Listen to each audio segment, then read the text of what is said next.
Turn on your projectors and follow me down the rabbit hole. JJ Hatter welcomes you to Analysis in Wonderland. Today's topic, the top 20 versions of the Queen of Hearts, Part 1. Welcome back down the rabbit hole, friends and knaves alike. Last year I did a 2-part countdown of my favorite versions of the Mad Hatter, my favorite Wonderland character. It's now time to begin another special 2-part episode, counting down my favorite takes of another famous figure from the Carroll Classics. And what better character to go with than the infamous villain of Wonderland, her Imperial Viciousness, her royal pain, the Queen of Hearts. It is worth noting that in the original books, the Queen isn't actually the central villain of the story. She doesn't actually show up till the last third or so of the book, and the plot, what little of one there is in the first novel, doesn't focus on the concept of Alice versus the Queen. While she's built up throughout the story and was established as a major force of danger even in Carroll's earliest manuscripts and drafts, the Queen is ultimately just one of the many obstacles that Alice has to face on her journey. She simply turns out to be arguably the most dangerous of these obstacles, as the threat she poses is more direct than a lot of the others, and the level of power she holds is greater than all the rest. It's for this reason that in most takes on the Alice stories, the Queen has remained a major figure, and is usually made out to be the main antagonist. She's certainly the nastiest character in the book, a roaring monster of a woman who is described as using violence to get whatever she wants. She doesn't care who her potential victims are, enemies, allies, or even her own family. All that matters to the Queen is getting her own way, and anything that stands in her path, well... Off with your head! Off with his head! Off with her head. Off with their heads!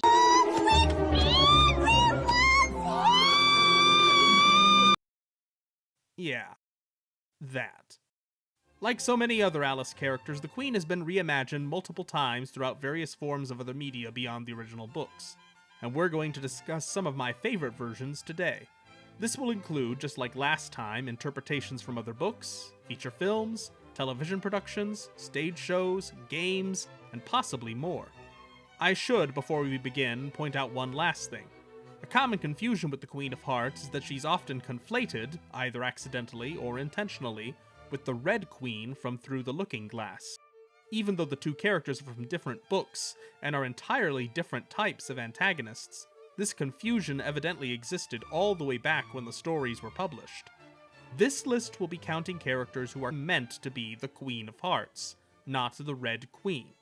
If they are called the Red Queen, but the actual character herself is clearly the Queen of Hearts, they can qualify and will be referred to as the Queen of Hearts accordingly when they show up.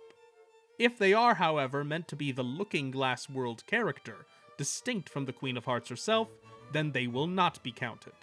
Now that we've got that cleared up, let's waste no more time. It's time to begin part 1 of my top 20 favorite versions of the Queen of Hearts. Number 20, May Robson, from the 1933 Paramount film. This was the very first Wonderland movie I ever reviewed, and one of the earliest produced in sound. The biggest draw in the film when it was made was that it featured an all-star cast of celebrities and major character actors who were pretty well known at the time. That's actually still its biggest draw now. Overall, it's fine, but it's definitely a mixed bag. Its main claim to fame is simply that it has so many major stars in it, from Cary Grant to Gary Cooper, and Mae Marsh to Edna Mae Oliver. May Robson, who plays the Queen of Hearts, became most well known for earning an Academy Award nomination for Best Actress in the Columbia film Lady for a Day earlier the same year. However, both before and after playing the Queen, she would have a pretty solid career in films and on stage. I personally know her best beyond her role as the Queen for playing Aunt Polly in the 1938 film version of The Adventures of Tom Sawyer, just a few years after this appearance. As the Queen, Robson is delightfully over the top. I can only describe her performance as a female Brian Blessed in full Brian Blessed mode. Constantly shouting, shaking her cheeks in exaggerated comical blustering fury, and never once letting up or simmering down for a second. I also really love how the costume and makeup on her turned out. Again, the designs of the characters in this film are pretty hit and miss, but they really nailed the look of the Queen. The only reasons she takes the bottom rung is that a lot of her material in the book actually doesn't make it into the final movie. Apparently, a few more scenes with her were planned, but were ultimately cut from the picture. It's a shame because while she is on screen, she's a lot of fun to watch. I actually debated whether to give this slot to her or another version, Ronald Long from the 1955 Hallmark Hall of Fame production, or as I like to call them, the Drag Queen of Hearts. Long is fun and certainly unique, and both have the same issue in terms of writing, but Robson just looks, sounds, and feels more like the character to me, so she wins out. Number 19, Eleanor Hart from Queen of Hearts and Wonderland. I really feel bad placing this one so low on the list, but there's a good reason for it being low, which I'll get to in a bit. Queen of Hearts and Wonderland is a rather obscure isekai manga. For those who don't know, isekai is a phrase referring to Japanese-made stories that typically transport a character from the normal world into a more fantastical one. Usually, though not always, by having them die in the real world and reincarnate in another. This concept is seemingly inspired by Alice, so it's not surprising that someone would eventually create a Wonderland-themed isekai story. However, instead of Alice herself being the focus, the main character of this universe is a young woman, whose true name we never learn, who ends up reincarnated as the Queen of Hearts herself, named Eleanor Hart. Eleanor starts off the story as a fairly decent person, but something changes when her parents mysteriously vanish and she officially becomes the Queen. She's suddenly forced to speak in what I can only describe as Queen of Hearts-ese, with everything she says coming out as some vindictive, threatening, or haughty expression. She herself doesn't want to be the villain, but something is literally making her say and do terrible things against her will. To try and stop this from getting worse, Eleanor joins forces with the Mad Hatter, here named Fideli. The Hatter is able to get a rough understanding of what the Queen actually wants to say based on how her facial and physical expressions don't always match the words coming out of her mouth. Because of this change, the story ends up being rewritten completely, and instead of Alice coming to Wonderland, a young man, Aleph, tumbles down the rabbit hole instead. Aleph, who seems immune to magic, can understand Eleanor's actual meanings perfectly. All this is a fun twist on the whole say what you mean versus mean what you say discussion from the Mad Tea Party scene in the original novel. The trio thus decide to go out and find a way to fix Eleanor's problem. And that's about it. Yeah, this is why this version is so low in the ranks. The manga apparently only had 2 volumes that I can find, and only one of those volumes has ever been translated into English, as far as I can tell. As a result, I have the beginning of a great story, but there's no way for me to know how it ends. It's a sad and tragic state of affairs, because I really do love a lot of what this manga was setting up. It seemed a very original and fun way of playing with the concepts involved, and Eleanor's definitely a unique take on the Queen. I just wish I knew what happened next. If I could find the conclusion to this story, presuming a proper conclusion even exists, it would probably be much higher on the countdown. Number 18, Jane Meadows from the 1985 CBS miniseries. Yet another all-star cast version of Alice in Wonderland I've talked about in the past. It follows the book relatively closely in the first half, which is where Meadows is primarily found as the Queen, and in that first half, she does a pretty great job. I love her big song number as she waltzes and flounces about the garden, terrorizing all her guests. And I love a lot of her dialogue and how particularly sadistic her queen often seems. She has a great grip on the character's personality, being very flamboyant and vain, but also particularly vicious and deliciously wicked. At times, she's actually sort of scary, despite her many moments of humor. My only problem is that in the second half of the miniseries, the Queen suddenly seems a lot less nasty than she was before, and there's no clear reason why. When she's at Alice's coronation party, I guess it kind of makes sense. You could argue she sees her as an equal now. But at the very end, during the finale song, she appears as a comforting figure, which really doesn't mesh with the rest of the miniseries. It's this inconsistency that lowers her standing for me. I don't mind a version of the Queen who's a bit friendlier, as long as she's still mean or grumpy at times. And I should also add that I don't mind a queen who is totally nasty and hate-filled, since that was what she was in the books. But trying to be both at the same time is a tall order, and not an easy one to manage. In this case, it feels like they wanted to keep either the queen character or Meadows herself involved, but they didn't know what to do with her once the role was fulfilled. As a result, I just don't feel I can honestly place her higher, but she's still a delightful interpretation despite this flaw.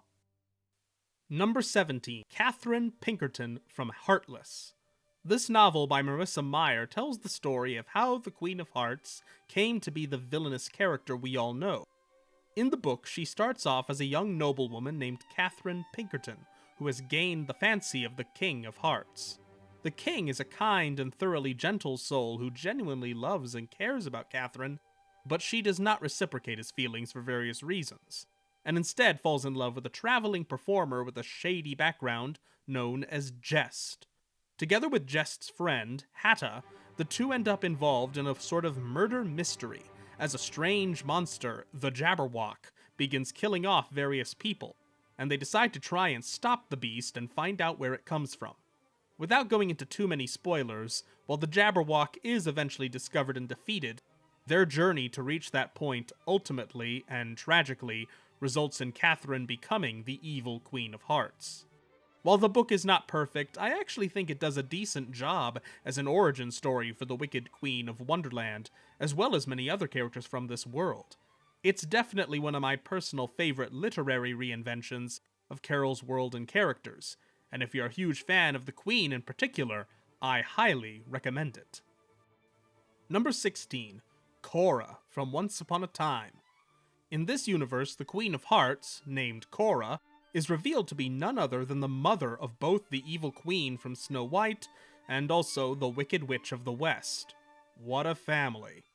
First appearing in the episode Hat Trick, played by Jennifer Koenig, the queen is set up as a mysterious and spooky creature, hiding behind an unsettling veil or mask, and hissing her commands in an eerie whisper. However, once her true identity is revealed, Cora comes out of the shadows and becomes one of the main villains of the show.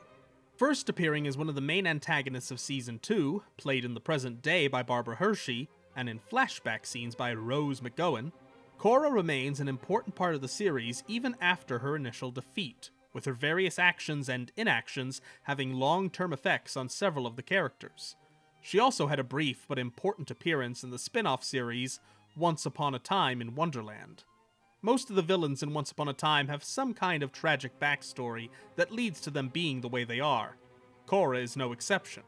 Hers is a tale of rags and riches, as she was once a poor miller's daughter who wanted to be so much more. Her idealistic dreams, however, have become warped and twisted over time, transforming her into a thoroughly ruthless woman who will stop at nothing to get ahead in the world. Yeah, don't worry, I'll show myself out for that one after the video.